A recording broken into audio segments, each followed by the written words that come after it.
నాకు మహిమ కలుగును గాక.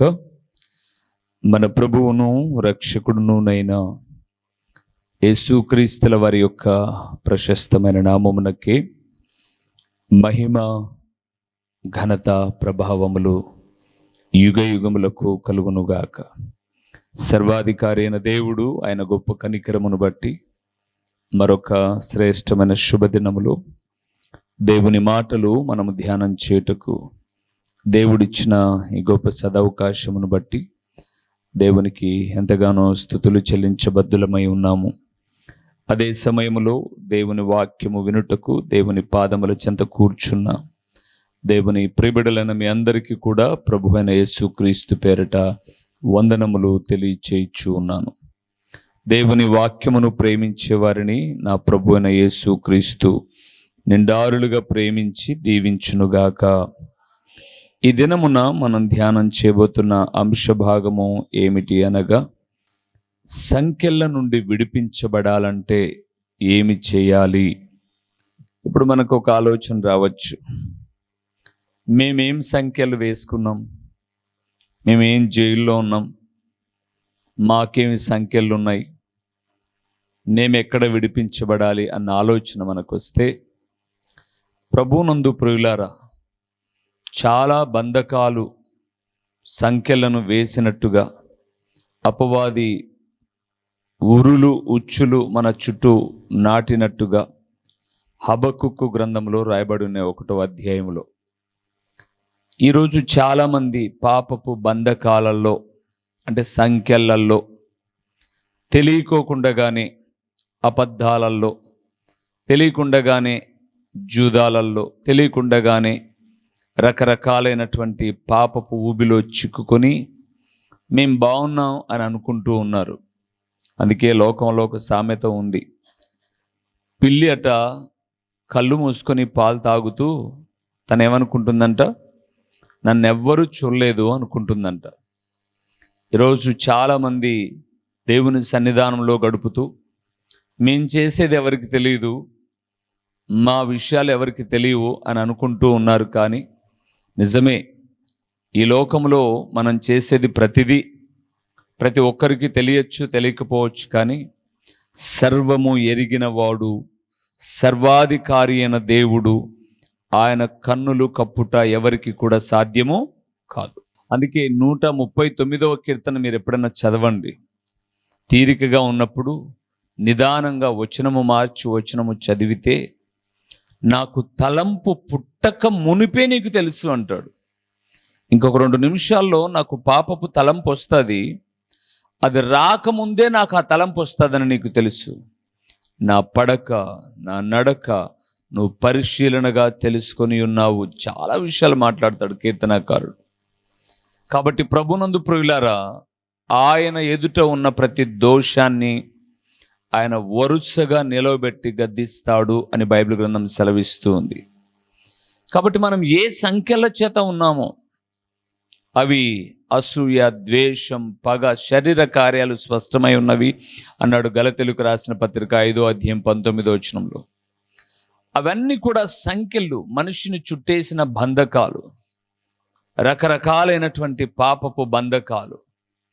అలాంటి సంఖ్యల నుంచి విడిపించబడాలి అంటే ఏం చేయాలో కొన్ని విషయాలు మనం చూద్దాం. సంఖ్యలలో నుంచి విడిపించబడిన కొందరిని చూద్దాం.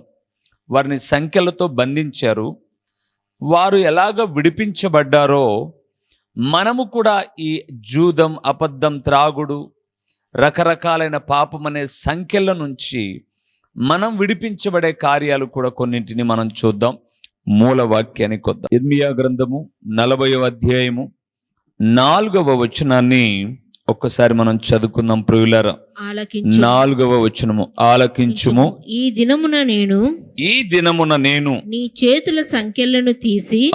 ఈ రోజు మనం ఎక్కడ చూస్తున్న సంఖ్యలు అనే మాట, నీ చేతుల సంఖ్యలను తీసి నిన్ను విడిపించుచున్నాను. నిన్ను విడిపించుచున్నాను. నాతో కూడా బబులోనుకు వచ్చుట నాతో కూడా మంచిదని బబులోనునకు వచ్చుట మంచిదని నీకు తోచిన ఎడల రమ్ము. రమ్ము, నేను నిన్ను భద్రముగా నేను నిన్ను కాపాడెదను. భద్రముగా కాపాడెదను.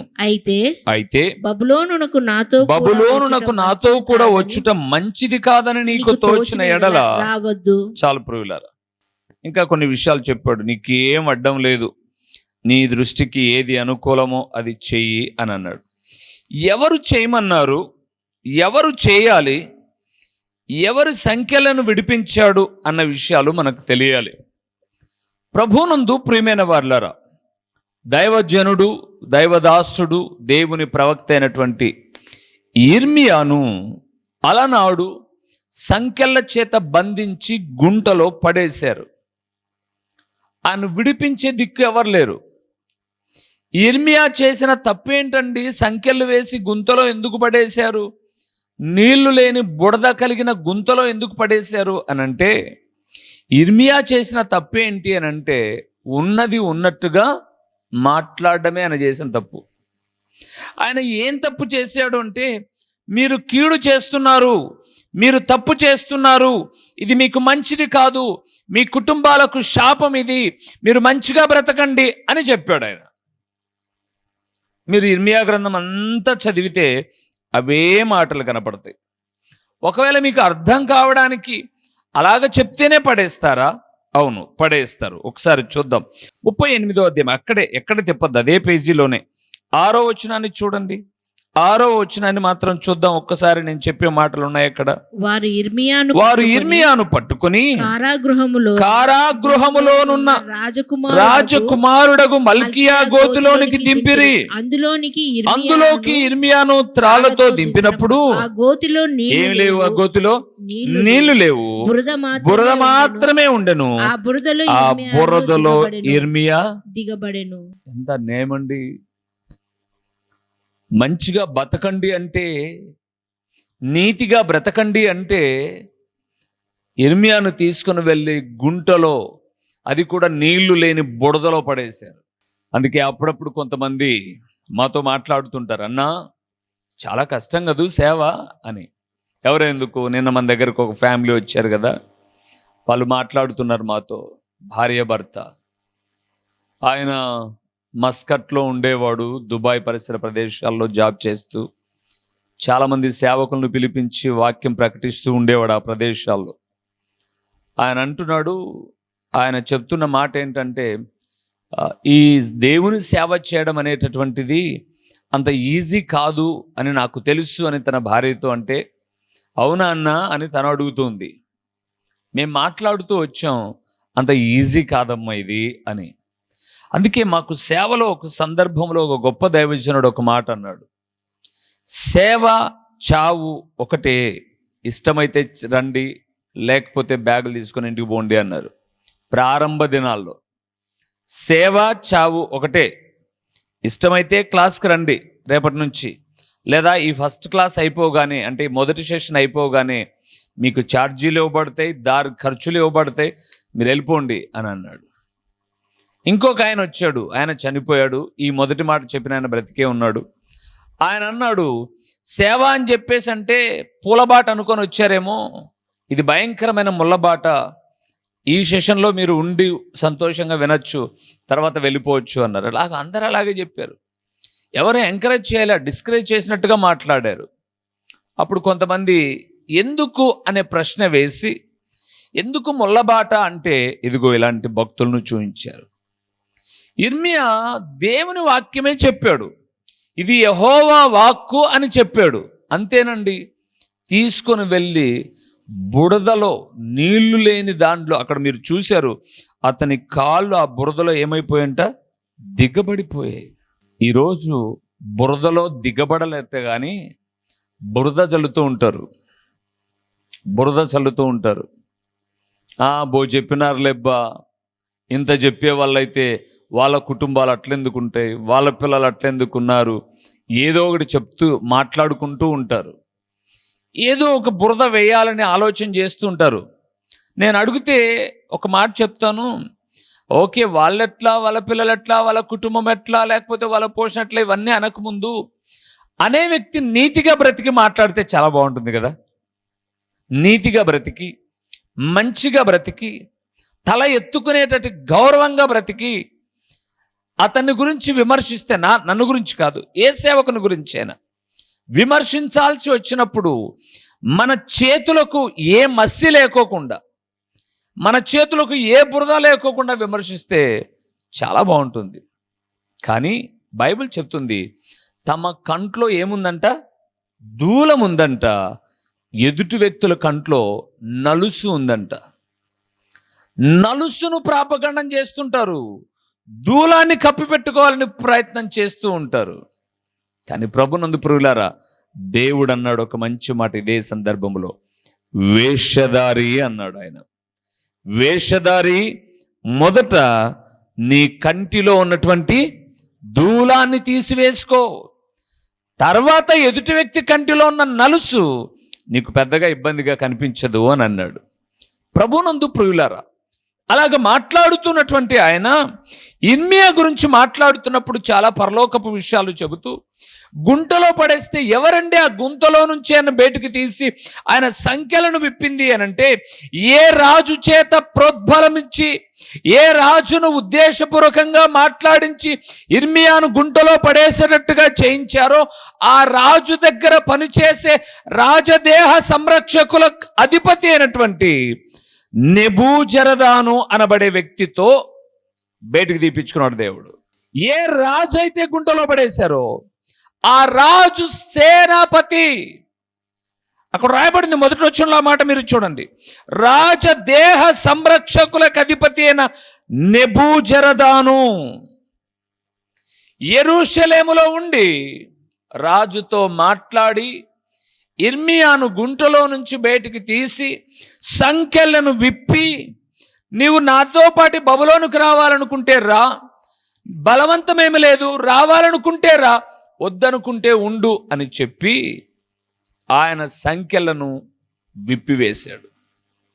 అయితే నేను అంటాను, ఇర్మియా సంఖ్యలు తీయబడ్డాయి అని అంటే ఇర్మియాలో ఉన్నటువంటి మంచి లక్షణాలు బైబిల్లో కొంతమంది కలిగి ఉన్నారు.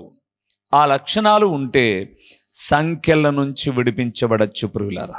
మొదటి లక్షణం చెప్తాను మీకు, రండి మొదటి విషయాన్ని చూద్దాం. న్యాయాధిపతుల గ్రంథము 15వ అధ్యాయము 14వ వచనాన్ని మనం చూద్దాం. 14వ వచనం, కట్టబడిన సంఖ్యల గురించి మనం చూద్దాం. అతడు లేహీకి వచ్చు వరకు ఫిలిస్తీయులు అతనిని ఎదుర్కొని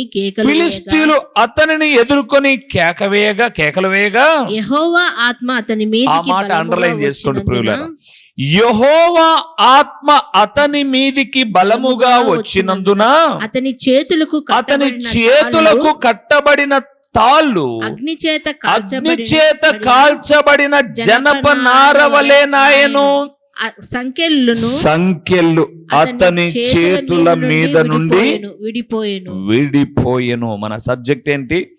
సంఖ్యల నుండి విడిపించబడాలంటే ఎలా ఉండాలి, లేదా ఏం చేయాలి? మొదటిది ప్రభునందు ప్రియులారా, నీవు చిక్కుకున్న పాపపు సంఖ్యల నుంచి విడిపించబడాలి అనంటే, సంసోను మీదికి దేవుని ఆత్మ వచ్చింది, నువ్వు ఆల్రెడీ రక్షించబడి పరిశుద్ధాత్మ చేత నడిపించబడుతూ ఉన్నప్పుడు ఆత్మ కార్యములు చేస్తే బంధకాలలో నుంచి బయటికి వస్తావు, లేదా సంఖ్యలలో నుంచి విడిపించబడతావు. ఏమిటి ఆత్మ కార్యములు? గలతీ 5:22 రాయబడి ఉన్నాయి. ఆత్మ ఫలమేమనగా ప్రేమ, సంతోషము, సమాధానము, దీర్ఘశాంతం, దయాళుత్వం, మంచితనం, సాత్వికం, విశ్వాసం, ఆశా నిగ్రహం. ఈ 9 లక్షణాలు ఎవరిలో అయితే ఉంటాయో వారు సంఖ్యల నుంచి విడిపించబడతారు ప్రియులారా. ఈరోజు ప్రార్థనే అబద్ధమే. కొంతమంది అండి, మూసీ నది అని హైదరాబాద్లో ఒకటి ఉంది, మీకు తెలుసో లేదో. మూసీ నదిని అప్పుడప్పుడు ఆ పర్యాటక కేంద్రంగా చేసుకున్నారు కాబట్టి అప్పుడప్పుడు ఆ నదిలో ఉన్నటువంటి చెత్తా చెదారాన్ని ఏరేస్తూ ఉంటారు. కొంతమంది ఎట్లా అల్లుతారో తెలియదు, కానీ అబద్ధాలు భలే అల్లుతారండి. అబద్ధము అంటే లేని వార్త అని అర్థం, నిజము కాని మాట అని అర్థం. ఎందుకంటే వీళ్ళ పబ్బం గడుపుకోవడానికి అబద్ధాలు. మీరు ఈ మాటను చూస్తున్నప్పుడు ప్రభునందు ప్రియులారా, యెహోవా ఆత్మ సంసోను మీదికి వచ్చినప్పుడు సంఖ్యలనన్నిటినీ ఎలాగ చేల్చాడంట? అగ్ని చేత కాల్చబడిన జనపనార వలె. కాలిపోయినటువంటి నార బలమేముండదు. ఇంకా దేవుడు మాట్లాడుతున్నాడు, ప్రియులారా, నీలో ప్రేమ ఉంటే, నీలో సంతోషం ఉంటే, నీలో సమాధానం ఉంటే, నీలో విశ్వాసం ఉంటే, నీలో సాత్వికం ఉంటే, నీలో మంచితనం ఉంటే, ఆత్మ కలిగించే ఐక్యాన్ని కాపాడుకుంటూ ఏ సంఖ్యలైతే నిన్ను కట్టివేశాడో అపవాది, వాటిలో నుంచి నువ్వేమవుతావు? విడిపించబడతావు. అందుకే దేవుడు మాట్లాడుతున్నాడు, మొదటి విషయము, ఆత్మ కార్యాలను కలిగి ఉన్నట్లయితే, లేదా ఆత్మీయంగా నువ్వు జీవిస్తూ ఉన్నట్లయితే, ఆత్మీయముగా నువ్వు బలపడుతూ ఉన్నట్లయితే, నువ్వు ఏ సంఖ్యలలో చిక్కుకోవు. మొదటిది ప్రియులారా. రెండవ విషయాన్ని కూడా జ్ఞాపకం చేస్తాను. సంఖ్యలు ఊడిపోవాలి అంటే, విడిపోవాలంటే ఏం చేయాలో అపోస్తల కార్యములు 12వ అధ్యాయము 7వ వచనాన్ని మనం చదువుకున్నాం. ఇదిగో ప్రభుదూత అతని దగ్గర నిలిచెను, అతడుండిన గదిలో వెలుగు ప్రకాశించెను. దూత పేతురు ప్రక్కను తట్టి త్వరగా లెమ్మని చెప్పి అతని లేపగా సంకెళ్ళు అతని చేతుల నుండి ఊడిపడెను. చాలు. ఎవరైనా దేవుని సేవకుడైన పేతురు గారు హేరోదు రాజు కాలంలో సంఘస్థులను రాజు చాలా బాధ పెడుతూ ఉన్నట్టుగాను, దేవుని సేవకుడైనటువంటి యాకోబును ఖడ్గముతో చంపించినట్టుగాను 2వ వచనంలో మనం చూస్తాం. యోహాను సహోదరుడైన యాకోబును ఖడ్గముతో చంపించాడు. ఇది యూదులందరికీ ఇష్టమని పేతురును కూడా తీసుకుని వెళ్ళి చెరసాల్లో పెట్టించాడు. అవును ప్రియులారా, ఆ దినాల్లో ఉన్నటువంటి రాజులు, ఈ దినాల్లో ఉన్నటువంటి మనుషులు ఎవరో ఒకరి ఇష్టం కోసం ఎవరినో ఒకరిని బాధ పెడుతూ ఉంటారు. ఎవరినో ఒకరిని బాధ పెట్టడం అది న్యాయం కాదు అని తెలుసు. భర్త ఇష్టం కోసం భార్య, భార్య ఇష్టం కోసం భర్త, అది న్యాయం కాదని తెలుసు, అది వాస్తవం కాదని తెలుసు. కానీ ఎవరినో ఒకరిని సంతోషపరచడానికి. అయితే మీరు తర్వాత చూడాల్సిన విషయం ఏంటంటే, సంఖ్యలు ఊడిపోవలసి వచ్చినప్పుడు పేతురును తీసుకుని వెళ్ళి చెరసాల్లో పెట్టారు. ఎంతమంది అతని దగ్గర కాపలా ఉన్నారో తెలుసా? 14 మంది ఉన్నారు అని 4వ వచనంలో రాయబడింది. చూడండి అక్కడ, అతనికి కావలి ఉంచుటకు 4 చతుష్టయముల అని రాయబడింది. చతుష్టయముల అనే కాడ కిందనేముంది? 14. 14 మంది కాపలా ఉన్నారు. పేతురు గారు బయటికి రాకుండా చెరసాల దగ్గర. దూత వచ్చింది, తట్టి లేపింది, లే పేతురు అనింది. సంఖ్యలన్నీ ఊడిపోయాయి, బయటికి పిలుచుకొని వచ్చింది. అంటే సంఖ్యలు ఊడిపోవాలంటే ఆత్మీయంగా ఉండాలన్నది మొదటిది. దూత వస్తే ఊడిపోతాయా?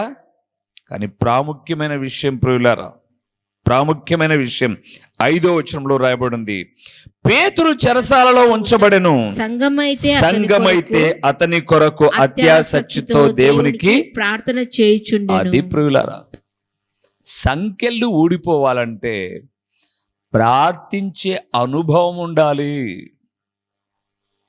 కుటుంబాన్ని అప్పులనే సంఖ్యల్లా, త్రాగుడనే సంఖ్యల్లా, వ్యభిచారం అనే సంఖ్యల్లా ఎలాగ ప్రార్థన చేయాలట? ఆసక్తితో కాదు, అత్యాసక్తితో. అంటే ఆసక్తికి మించినది అని అర్థం. బైబిల్ గ్రంథంలో కాదు కానీ చరిత్రలో అగస్టిన్ అనబడే ఒక గొప్ప దేవుని దాసుడు, అతని తల్లి అతని కొరకు కొన్ని నెలలు ప్రార్థించింది. అతను ఎంత ఘోరమైన వ్యభిచారి అంటే అంత ఘోరమైన వ్యభిచారి. కానీ ఆమె అత్యాసక్తితో కూడిన ప్రార్థన అతని పాపపు బంధకాల్లో నుంచి విడుదల పొందేటట్టుగా చేసింది. ఈరోజు మన జీవితాల్లో ప్రార్థన అంటే నోర్లే పెగలవు. కొంతమంది అటెండెన్స్ మాత్రమే వేయించుకుంటారు, చదువేం నేర్చుకోరు. ఇప్పుడు మీరు చెప్పండి, బడిలో అటెండెన్స్ ముఖ్యమా, చదువుకోవడం ముఖ్యమా? బడికి అటెండెన్స్తో పాటుగా చదువుకో. నోర్లు ఫెవికిక్తో కరిపిస్తే కరచుకుపోయి ఉంటాయి చూడు, ఇంకా లాగిన రావవి. పొర్రపాటుగా పేరెత్తి నువ్వు ప్రార్థన చే అన్నామనుకో, రేపు మరుసటి రోజు ప్రార్థనకు రామ్. అందుకే కుటుంబాలు కూడా అంతంత మాత్రమే ఉన్నాయి ప్రియులారా, గుర్తుపెట్టుకోండి. కుటుంబాలు కూడా అంతంత మాత్రమే ఉన్నాయి. సంఘములో భార్యాభర్తలు ఏకీభవించి పోటీపడి ప్రార్థించాలి, లేదా పిల్లలు తల్లిదండ్రులు పోటీపడి ప్రార్థించాలి కదా. శృతి ఊరికే 7 గంటలకు వచ్చి 8 గంటల వరకు ఏం చేసిపోతున్నావో తెలియదు, లోపల కూర్చొని ఏం చేసిపోతున్నావో తెలియదు. కానీ మందిరంలో మాత్రం ఒక్క పూట కూడా నోరు పొరపాటుగా కూడా పేగలదు. మరి గంట సేపు ఏం ప్రార్థన చేసింటావు అబ్బా నువ్వు? 5 నిమిషాలు ప్రార్థనే దేవుని మందిరంలో చేయలేదంటే గంట సేపు ఉదయకాలం వచ్చి శుక్రవారం ఏం ప్రార్థన చేసింటావు? ప్రార్థన సంఖ్యలను ఏం చేస్తుంది? తీసివేస్తుంది. అవును, కుటుంబంలో ఏ సంఖ్యలు ఉన్నాయో, వ్యక్తిగత జీవితంలో ఏ సంఖ్యలు ఉన్నాయో అవి తీసివేయబడాలి అని అంటే ప్రార్థన ప్రాముఖ్యమైంది. ఈరోజు ప్రభునందు ప్రియులారా, బైబిల్ గ్రంథాన్ని మనం చూస్తే ఈ బైబిల్ గ్రంథానికి ఉన్న ఒక గొప్పతనం ఏంటంటే ప్రార్థనతో ప్రారంభమైంది గ్రంథం, ప్రార్థనతో ముగించబడింది గ్రంథం. 4వ అధ్యాయం ఆదికాండం 4వ అధ్యాయం వరకు సృష్టి ఆరంభము, ఆదాము అవ్వల తప్పిదము, పిల్లల పొరపాట్లు, ఇవన్నీ చెప్పుకుంటూ రాగానే 4వ అధ్యాయంలో మొట్టమొదట ప్రార్థన ప్రారంభమైంది. అటు నుంచి కొనసాగుతూ వచ్చి ప్రకటన గ్రంథం 22వ అధ్యాయం ప్రార్థనతోనే గ్రంథము ముగించబడింది. ఈరోజు ప్రార్థన చేయడం కూడా మనకు రావట్లేదు అని అంటే అర్థం ఏమని? మనం ఇంకా బంధకాల్లో ఉన్నాం. సో మొదటిది, ఆత్మీయంగా ఉంటే సంఖ్యలు ఊడిపోతాయి, ప్రార్థన చేస్తే సంఖ్యలు ఊడిపోతాయి. మూడవది ఏంటో చెప్పి ముగిస్తాను ప్రియులారా. అక్కడే అపోస్తుల కార్యంలోనే 16వ అధ్యాయానికి వెళ్దాం. అపోస్తుల కార్యములు 16వ అధ్యాయము 24 నుంచి 26 వరకు ఉన్న వాక్యాన్ని చూద్దాం. 26 వరకు ఉన్న వాక్యాన్ని చూద్దాం. అతడు అట్టి ఆజ్ఞను పొంది వారిని లోపలి చెరసాలలోనికి త్రోసి వారి కాళ్లకు బొండ వేసి బిగించెను. అయితే మధ్యరాత్రి వేళ పౌలును శీలయును దేవునికి ప్రార్థించుచు కీర్తనలు పాడుచునుండిరి. ఖైదీలు వినుచుండిరి. అప్పుడు అకస్మాత్తుగా మహాభూకంపము కలిగెను. చెరసాల పునాదులు అదిరెను. వెంటనే తలుపులన్నీ తెరుచుకొనెను. అందరి బంధకములు. ఆ మాట ప్రియులారా, బంధకములు అనగా సంఖ్యలు అని అర్థం. అందరి బంధకములు ఏమైపోయాయి? ఊడిపోయాయి. ఏం చేస్తున్నారు వాళ్ళు? ఆరాధన చేస్తూ ఉన్నారు. ఎక్కడ? చెరసాల్లో. ఈరోజు ప్రభునందు ప్రియులారా, ఏ ఇంటిలో అయితే లేదా ఏ వ్యక్తిగత జీవితంలో అయితే ప్రభువును ఆరాధించే మనస్సు ఉంటుందో, గుర్తుపెట్టుకోండి, ఆరాధన అంటే పాట ఒకటే కాదు. అక్కడ మీరు 2 సంగతులు మాత్రమే చూస్తారు. ఒకటి ప్రార్థన, రెండవది కీర్తన. ప్రార్థన, కీర్తన మనిషికి 2 కళ్ళు లాంటివి. ప్రార్థన ఉండాలి, దేవుని స్తుతించే మనస్సు ఉండాలి. దేవుని ఆరాధించే మనస్సు ఉండాలి. పౌలు శీలను తీసుకొని వచ్చి చెరసాలో పట్టేశారు, కొట్టారు, లోపల దొబ్బారట్లే. అదే చూసాం మనం అక్కడ. లోపల తోసేశారు అని రాయబడి, త్రోసి అని. లోపలికి త్రోసి వారి కాళ్ళకు బొండ బిగించి, ప్రభునందు ప్రియులారా, వారు అలాంటి అననుకూల పరిస్థితులలో కూడా దేవుని ఆరాధన చేస్తూ ఉన్నారు. అన్ని బాగున్నప్పుడు ప్రార్థన చేయడం అందరికీ వచ్చు. అననుకూలతలో కూడా, ఇబ్బందులలో కూడా ఏం చేయాలట? ప్రార్థన. ప్రార్థన మన పరిస్థితులను మారుస్తుంది ప్రియులారా. అందుకే మనం పిల్లలకు కూడా ప్రార్థన నేర్పించాలి. బైబిల్ పట్టుకొని వస్తారు, ఆదివారం వచ్చి కూర్చుంటారు. అదే వీళ్ళంతా ఎవరంటే అటెండెన్స్ వేయించుకునే వాళ్ళే. ప్రార్థన నేర్చుకునే వాళ్ళు కాదు, పాట నేర్చుకునే వాళ్ళు కాదు, వాక్యం చదివే వాళ్ళు కాదు, దేవుని ఆరాధించే వాళ్ళు కాదు. పొరపాటుగా చదువురబ్బాయి అని అన్నాను అనుకోండి, మమ్మీ నేను రాను చర్చికి. అంకుల్ నన్నే టార్గెట్గా పెట్టుకున్నాడు. నువ్వు పెద్ద బిల్ క్లింటన్ అని నేను టార్గెట్ పెట్టుకోవాలి, మళ్ళీ బతుకు బాగుపడుతుందిరా బైబిల్ చదువురా అంటే చదివే రాదు. నేను జ్ఞాపకం చేస్తున్నాను ఒక దేవుని సేవకుడిగా. మనము మన పిల్లలు అలాగున్నారు. ప్రార్థన చేస్తారా? ప్రభువా అనే వచ్చి రాని మాటలతో చేసే ప్రార్థన ఎంత క్షేమాన్ని ఇస్తుంది. అననుకూలతలో కూడా పౌలు శీలలు ప్రార్థించారు. మన పిల్లలు మనం ఇబ్బందులో ఉన్నప్పుడు మన దగ్గరకు వచ్చి ధైర్యపరిచినట్లుగా, మమ్మీ నేను ప్రార్థన చేశానా ఈ బాధలో, డాడీ నేను ప్రార్థన చేశానా ఈ బాధలో, యేసు ప్రభు తీరుస్తాడు అని చెప్పగలిగే రీతిగా మన పిల్లలు మనం తయారు చేసుకోగలిగితే ఆ బంధకాలు ఏమైనా సరే ఏమైపోతాయట? ఊడిపోతాయి. అందుకే సంఖ్యలు ఊడిపోవాలి అంటే ఆత్మీయంగా బ్రతకాలి, ప్రార్థనాపూర్వకంగా జీవించాలి.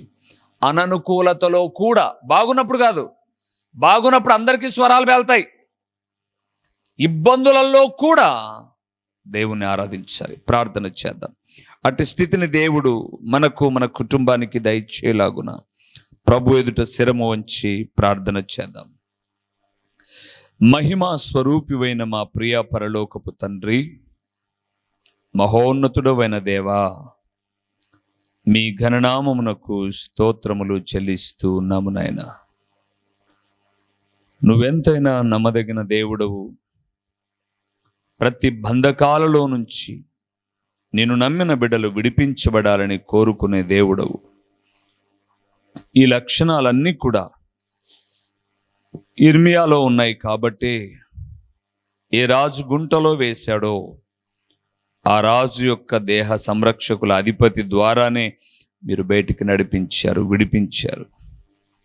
ఈరోజు మా జీవితాల్లో వాక్యం వింటున్నాం, చలనము లేని జీవితం, నోరు పెగలవు ప్రార్థించడానికి, సిగ్గు బిడియము, సిగ్గులేని కార్యాలు ఎన్నో చూస్తుంటే సిగ్గుపడడం లేదు, కానీ దేవుని స్తుతించడానికి సిగ్గు, దేవుని ప్రార్థించడానికి భయం, వీధెక్కి మాట్లాడడానికి భయాలు ఉండవు. ఇలాగ తయారైన సమాజాన్ని తండ్రి మీ చేతులకు అప్పగిస్తున్నాం. తమ జీవితాలు మార్చుకొని ఈ లక్షణాలు అలవర్చుకొని మీకు సాక్షిగా బ్రతకడానికి సహాయం చేయండి.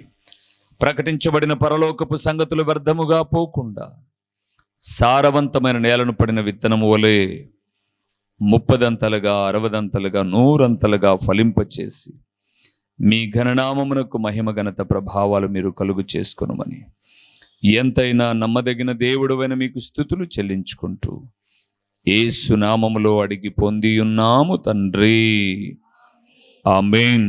మా చిరునామా దైవజనులు బ్రదర్ ఓ రూబేన్ గారు, క్రీస్తు ప్రార్థనా మందిరం, డోర్ నెంబర్ 1-10-386, నగరిగుట్ట, పులివెందుల, కడప జిల్లా. మీ ప్రార్థనా అవసరాల కొరకై సెల్ నంబర్ 9989067409.